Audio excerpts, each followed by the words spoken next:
ጥዕና ሃበልና ዝኸበርኩም ተኸታተልትና ንሰዓት ዝብልና ዮም ሓበሬታታት ሒዝናልኩም መፂና ኣለና ፈለማ ግን ቻናልና ሼር ላይክ ሰብስክራይብ ብምግባር ሓቢርኩምና ክትኮኑን ሓሳባትኩም ክተካፍሉናን ብትሕትና ንላቦም ብምዝዋር ደቂ ሰባት ክኽሰስ ዝቐነየ ሓላፊ ክፍሊ ስለያ ሰራዊት ትግራይ ምላሽ ሂቦም መንግስቲ ኢትዮጵያ ናብ ትግራይ ዝኣትዉ ዝተፈላለዩ ሸቐጣት ከም ዝኸልከለ ተሓቢሮም ነበር ፕሬዝዳንት ትግራይ ጌታቸው ረዳ ኣብ ግዜ ስልጣኑ ገበረኛት ካብ እሱር ብነፃ ክልቀቁ ከም ዝገበረ ሓደ ላዕለዋይ ኣመራርሓ ሰራዊት ትግራይ ኣቃሊሖም ዝብሉን ካልኦትን ኣለውና ሕጂ ድማ ናብ ዝርዝሮም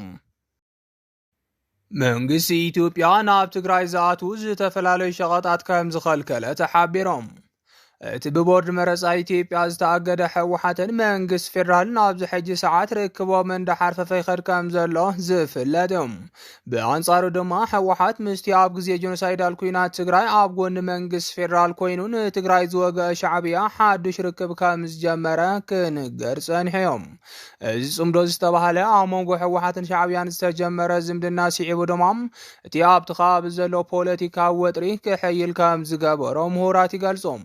ካብዚ ብተወሳኺ እውን ምእጋድ ሕጋዊ ኣፍልጦ ውድብ ሕወሓትን ሕቶዋንነት በሪ ባሕሪ ኢትዮጵያን ነቲ ኣብ መንጎ ክልቲአን ሃገራት ዘሎ ወጥሪ ከም ዘበኣሶ ይንገር እዩ ብፍላይ ድማ እዚ ዘሎ ወጥሪ ነታ ኣብ ትሕቲ ኢትዮጵያ እትርከብ ትግራይ ብፍሉይ ይጎድኣ ከም ዘሎ እንዳተገለጸ ይርከብ ነዚ ተፈጢሩ ዘሎ ወጥሪ ሲዒቡ ድማ መንግስት ፌደራል ናብ ትግራይ ንዝኣትዉ ሸቐጣት ሓያል ቁፅፅርን ክሳብ ምክልካልን ከም ዝበፅሐ እቶም ናብ ትግራይ ሸቐጣት ዘመላለሱ ሹፌራትን ሰብ መኪናን ገሊጾም ኣለዉ እዞም ሹፌራት ከም ዝገለጹ ድማ ኣብ ዓፋር ክልል ኣዳይቱ ኣብ እትበሃል ከተማ ፖሊስን እቶትን ብሓደ ብምዃን ነተን ኣትክልትን ፈሓም እምንን ጽዒነን ካብ ዝተፈላለየ ከባቢታት ናብ መቐለ ዝኸዳ ዝነበራ መኻይን ልዕሊ 3 መዓልቲ ደው ከም ዘበልዎም ገሊጾም ኣለዉ ናይዚ ዋና ምክንያት ኢሎም ዝገለጽዎ ድማ እቲ ዝፀዓንኩምዎ ሸቐጣት ይኹን ካልእ ጽዕነት ናብ መሬት ብምርጋፍ ተፈቲሽኩም ጥራሕ ኢኹም ክትሓልፉ ትኽእሉ ተባሂልና ክብሉ እቶም ሹፌራት ኣረድዮም በዚ ድማ እቲ ዝፀዓንዎ ንብረት ንኽበላሾን ንባዕሎም እውን ዘይተደለየ ምንግልታዕ ንኽበፅሖምን ከም ዝገበርዎም መረረቶም ይገልጾም በዚ ዝተማረሩ ሰብ መኪና ድማ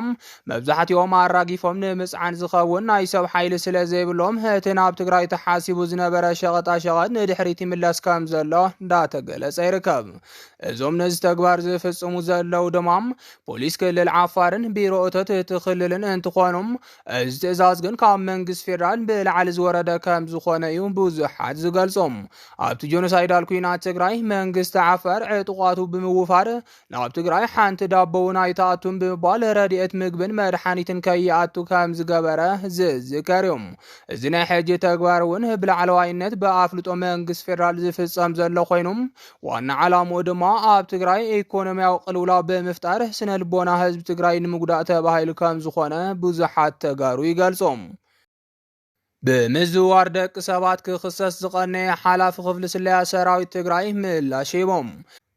ካብ ትግራይ ብሓይሊ ብረት ካብ ስልጣኑ ከም ዝተኣለየ ዝገለጸ ነበር ፕሬዝዳንት ግዝያዊ ምሕዳር ትግራይ ኣቶ ጌታቸው ረዳም ማዕኸናት ዜና መንግስት ፌደራል ኣብ ዝኾና ትካላት መራኸቢ ብዙሃን ቀሪቦም ኣብ ትግራይ ዘይሕጋዊ ምስጋር ደቂ ሰብ ከም ዝካየድ ጠቂሱ ነይሮም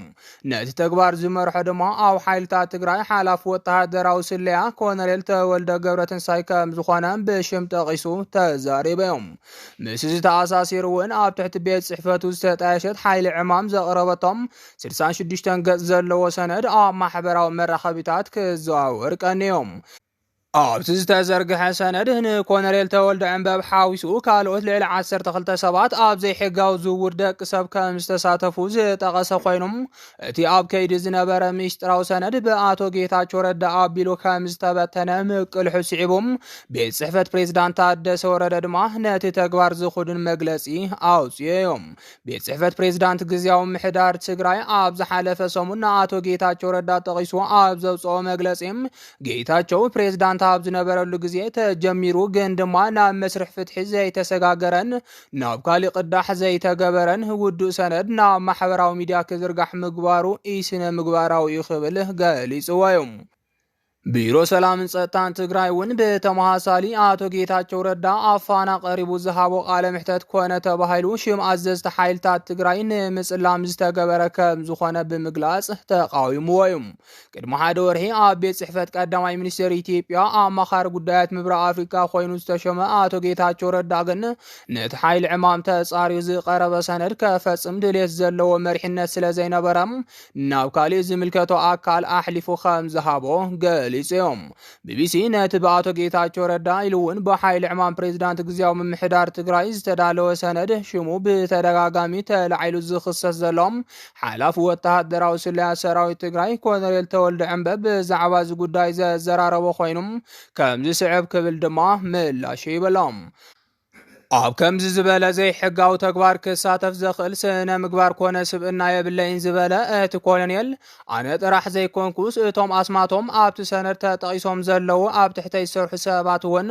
ኣብ ከምኡ ዓይነት ተግባራት ዝሳተፉ ኣይኮኑን ኢሉ እዮም። ኣይሽንኳይ ሎሚ ኣብ ቃልሲ ኮይነ ኣብ ንግዲ ዓለም ኣብ ዝነበርኩሉ ግዜ ኳስ ኣብ ከምኡ ዝኣመሰለ ዘይሕጋዊ ተግባራት ኣይሳተፍን እዮም። ብሕግን ስርዓትን ተጻርዩ ኢደይ እንተተረኺብዎ ቅፅዓተይ ንኽወስድ ክንዲ ፍረጣፍ እትኸውን ዝፈርሖን ስከፎን የብለይን ክብል እውን ገሊጽዮም። ኮሎኔል ተወልደ ዕንበብ ወሲኹ እውን ኣብ ኣኼባ ማእኸላይ ኮሚቴ ሕወሓትን ላዕለዎት ኣዘዝ ሰራዊትን ምእንቲ ከይሳተፍ ጌታቸው ረዳ ተወልደ ሕወሓት ኣብያተ ማእሰርቲ ይመርሕ ኢሉ ክስ ኣቕሪቡለይ ነይሩ እዩ ዝበለ ኮይኖም ድሓር ግን ኣብታ ኣኼባ እቶም ዝጠቐስካዮም ኣብያተ ማእሰርቲ ኣበይ ዘለው እዮም እንመንከ ዝተኣሰረሉ እዩ ዝብል ሕቶ ምስ ቀረበሎም ናብ ሚድያ ወፅአ ምዝራበይ ተጋጊ እየ ኢሉ ኣውጁ ከም ዝነበረ ኣብታ ኣኼባ ዝሳተፉ ዝነበሩ መራሕቲ ሕወሓት ኮነ ኣዘዝ ሰራዊት ይፈልጥዮም ክብል ገሊጽዮም።